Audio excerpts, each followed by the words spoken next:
دکتر آمپولت میزنم ها. اگه بخورم میبرم دکتر آمپول بزنم تا بفهمی. گفتم فضولی بکنی میبرم دکتر، آقای دکتر بهت آمپول بزنه ها. گفته باشم دونسته باشی. دونسته؟ آره.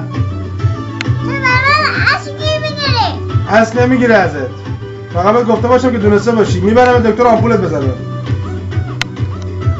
حواست به خودت باشه. بابا ابویا. بله. مامانی برای من چی میگیره؟ از تو هیچی نمیگیره مامانی.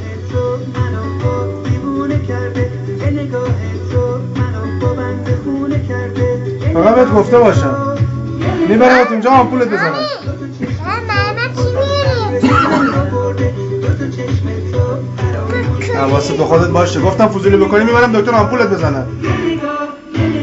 چه معنی داره بچه فضولی بکنه؟ یا شوخی داریم ما. اگه خودم فضولی کنی میبرم دکتر آمپول بزنه. بهت گفته باشم. من بهت گفته باشم میبرم دکتر آمپولت میزنه ما. حواست باشه. بهت نگفتم. چی بهم گفتی؟ بهت گفتم برم دکتر آمپول بزنه. شما مگه متوجه نشدی؟ نه متوجه نمیشم، من زبون نمیفهمم. زبون؟ بله. زبون؟ عقل توی کلت نیست. عقل تو کله خودت هم نیست.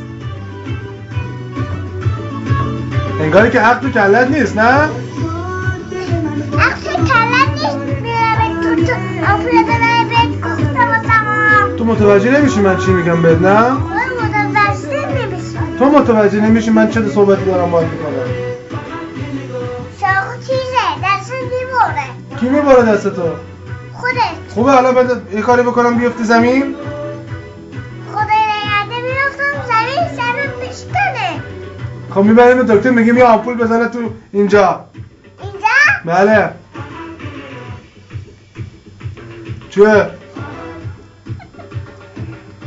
حواست به خودت باشه. بله. این بازوهای منه. لباسات خیلی قشنگه. لباسای من خیلی قشنگه. خیلی قشنگه. قشنگه. قشنگه؟ آره. مست و ملنگه؟ مثل من نیست قشنگه. تو اسمت چیه؟